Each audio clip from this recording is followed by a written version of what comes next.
Magandang umaga po sa inyong lahat. Ako po si Carmen Malaka, nanay po ni Edgar Malaka, na nawala sa sabungan ni Atong Ang. Atong ang masasabi ko lang sa iyo ngayon, malupit ka, isa kang halimaw. Bakit mo nagawa na pumatay ng mga tao? Nasaan ang konsensya mo? 34 na sabungero na mahigit pa ang pinatay mo. Bakit nagawa mo yun? Isa kang demonyo na may sungay. Hindi ka na naawa, napakalupit mo. Birdugo ka talaga. Grabe ang ginawa mong brutal na pagpatay sa mga mahal namin sa buhay. Kung sa pamilya mo mangyari sa pamilya mo yan, ano ang pakiramdam mo? Mabuti at nakakatulog ka pa. Pero sanay ka na siguro. Dahil yung ginagawa mo na yan, hindi lang sa mga 34 na sabungero ang pinagpapatay nyo. Talagang kayo, mga kriminal.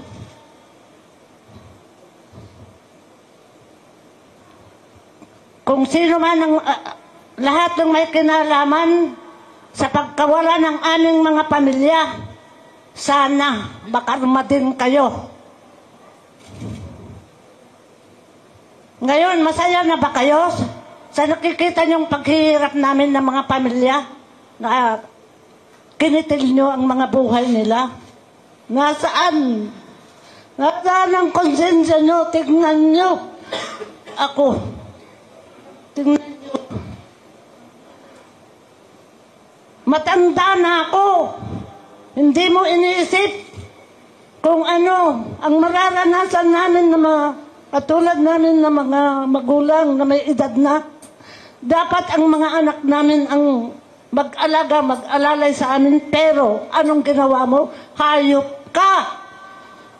Wala kang kasing sama. Magsisinungaling ka? Aminin mo na! Ikaw may-ari ng sabungan. Yung anak ko, huwag mo sabihin na hindi sa sabungan mo nawala dahil yung gate pass niya. Nakita namin doon sa sinturera ng pantalon ng anak ko, doon sa sasakyan na pinadala nyo, doon malapit sa amin sa Kalumpit. Talagang napakawalang hiya mo.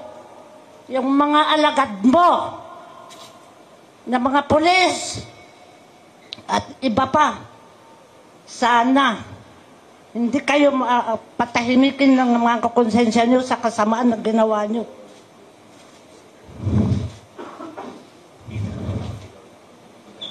Kaya, hindi matatawaran po yung aming pagpapasalamat sa iyo. Dahil pinanindigan mo po kami. Sobra po ang sakit na nararamdaman namin.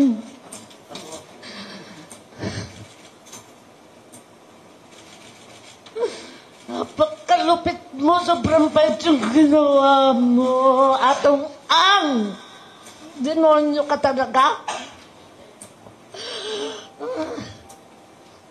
Asan yung anak ko? Ay, balik mo. Sobra ka. Hindi masama yung anak ko. Nakatulad mong demonyo. Mahirap man kami.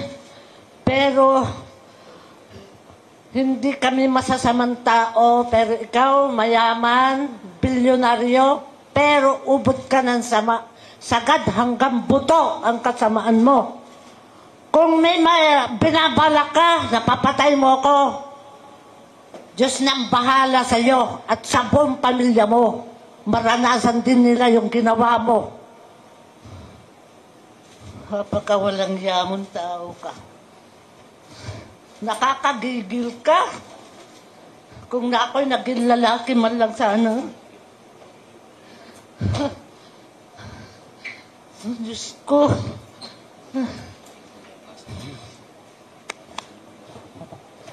Magandang umaga po sa ating lahat. Lalo-lalo na po sa kasamahan ko sa Missing sa Bungero. Magandang umaga po sa ating lahat. Ako po si Aurelio Panaligan from Quezon Province, Catanawan, Quezon. Pamangkin ko po ang nawawala dito at pinsan ko, yung mga bata po. Maison Ramos, 14 years old.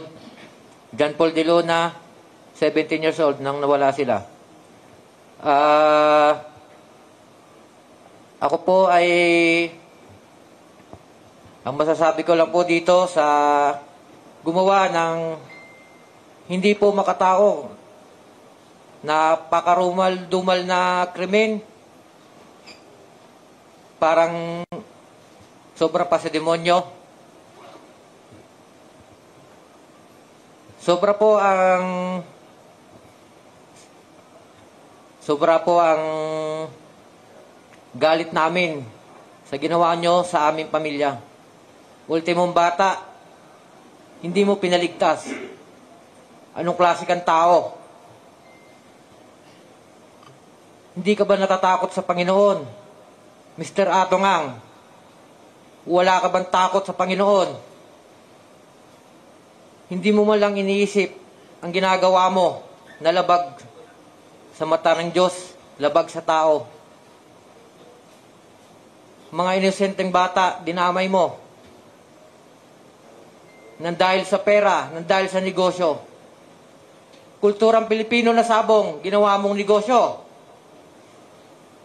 Mula bata pa ako, nakikita ko ang sabong tuwing Sabado, tuwing panahon ng pahinga ng mga kalalakihan. Pero ngayon sa panahong ito, ginawa mong negosyo, pati buhay ng mga batang walang kamuwang-muwang ay dinamay mo. Buti lang sana kung pinatay mo. Kinatay mo. Anong klaseng tao ka?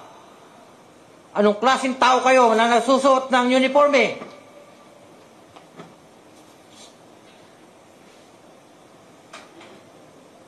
Kulang pa ang mga salitang binibitawan ko dito. Sobrang galit namin sa'yo. Gusto ko rin pong magpasalamat sa mga ahensya na patuloy na ginagawa ang tama at tulungan kami at bigyan ng hustisya ang Missing sa Bungero. Gusto ko lang din pong hilingin na huwag nilang itigil ang kanilang ginagawa upang matuldukan na at masagot na ang pangyayaring ito sa Pilipinas. Gusto ko lang po salamat kay General Torre, DOJ Remulla, at sa lahat ng ahensyang kumikilos, lalo-lalo na po ngayon sa Philippines Coast Guard, na ang buhay nila sa pagsisig para makuha ang aming mahal sa buhay ay nakataya. Maraming salamat po. At sa Pangulong, sa ating Pangulo, PBBM, maraming salamat po. At ang huling-huli po, itong aming NGO na katulong na namin ngayon, ang Defend Jobs. Maraming salamat po. Hustisya para sa ating pamilya. Magandang umaga po. Ako nga po pala si Ryan Bautista.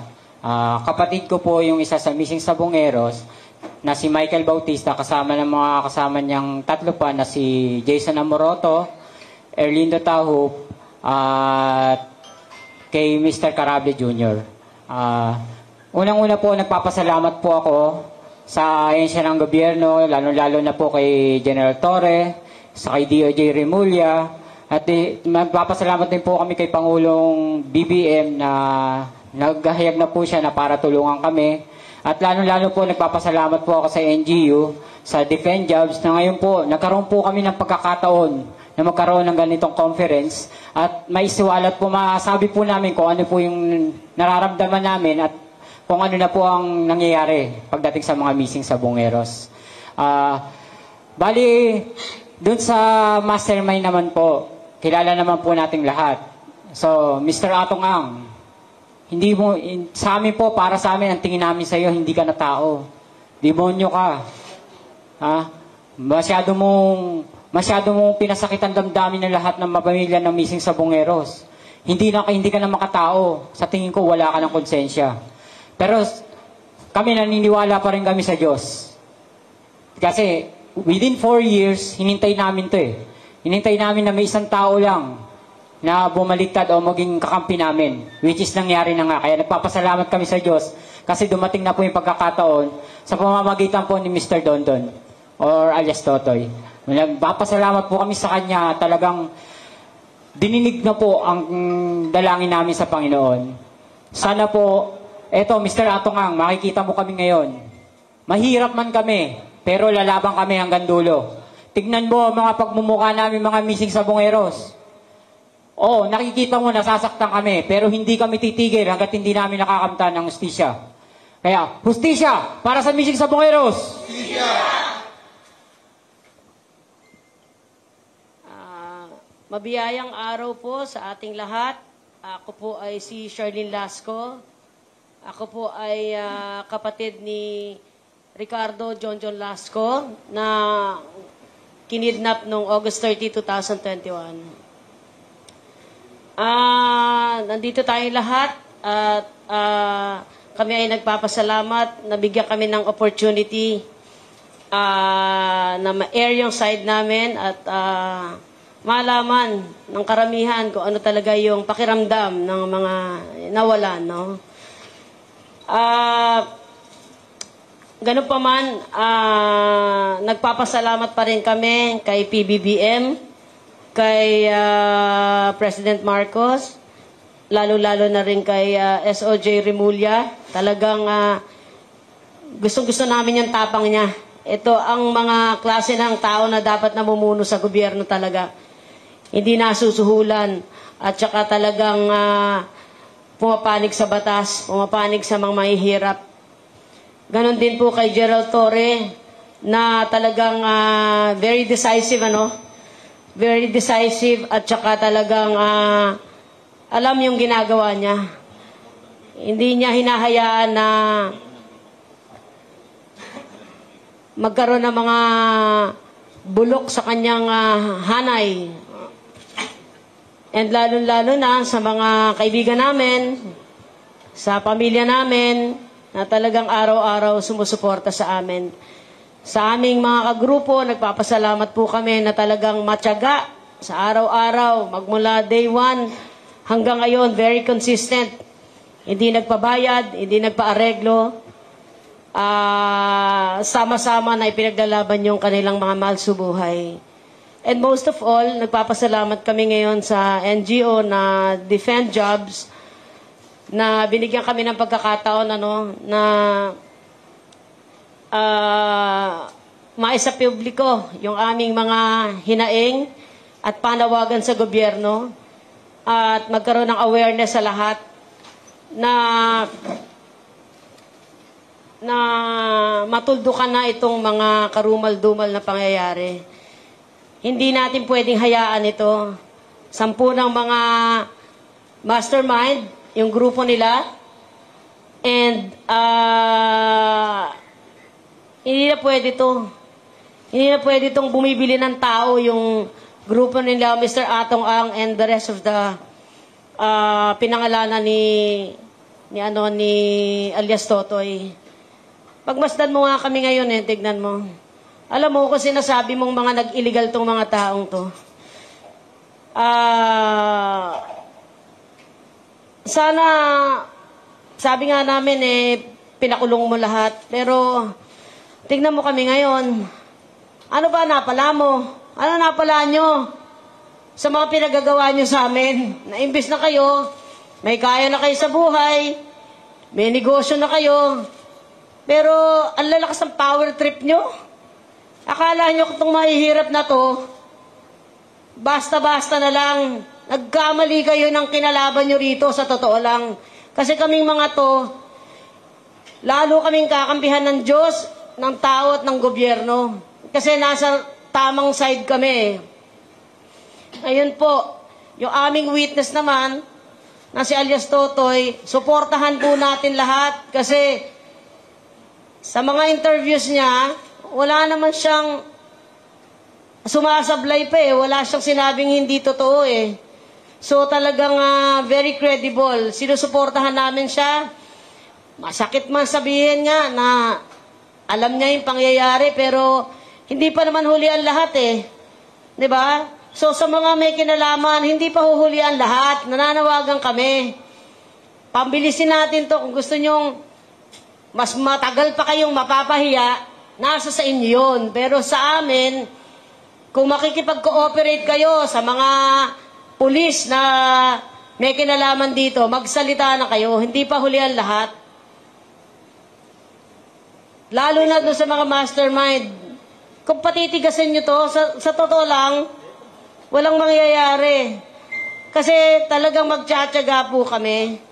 Kaya sa amin, we are calling for justice. Kasi talagang mahirap at talagang mabigat yung aming pinagdaanan. Maraming salamat po. Magandang umaga po. Ako po si Maria Teresa ng Santa Maria, Bulacan. Case 5 po, asawa po ni Nerio Anticristo. Nagpapasalamat po ako sa pagkakataon na to, na sa wakas, binigyan po kami ng pagkakataon na makapagsalita sa mga hinanakit na nararamdaman namin.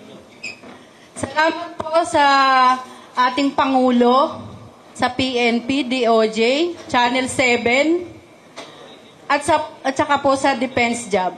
Nagpapasalamat po ako sa pagkakataon na ibinigay nyo sa amin. Lalong-lalo na po kay Sir Dondon, salamat po talaga na binigyan niya kami ng hostesya na matagal na namin hinahanap. Sobrang tagal na po kami naghihintay, 4 na taon na. Nagpapasalamat po kami at sana hanggang dulo suportahan niya kami. Kasi ito ang tangi naming pag-asa na hinihingi nila na matibay na ebidensya. At sa tulong po ng kinaukulan, sobrang sakit po talaga ng ginawa niyo sa amin. Lalong-lalo na po ako. Tingnan niyo po yung estado namin sa buhay para malaman niyo. May puso pa ba kayo? Hindi nyo ba nakikita ang mga katayuan namin para ganituhin nyo kami? Napakasama nyo, Mr. Atongang. At ng inyong mga kasabwat, wala kayong kasing sama.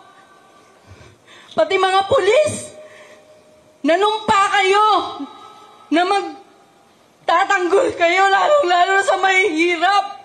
Pero, ganito yung ginawa nyo sa amin. Nasaan ang katarungan?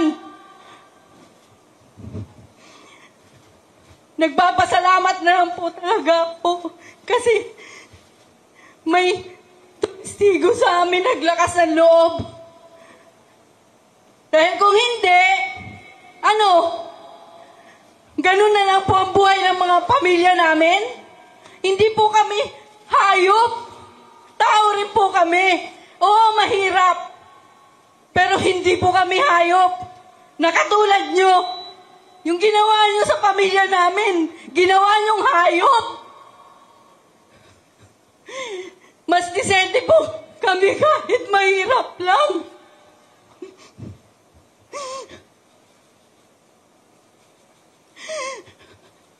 Eto po kami ngayon. Pinaglalaban yung mga pamilya namin. Tingnan nyo pong mabuti. Gaano man po kahirap para sa amin, pero lalaban po kami hanggang sa huli. Tandaan nyo po.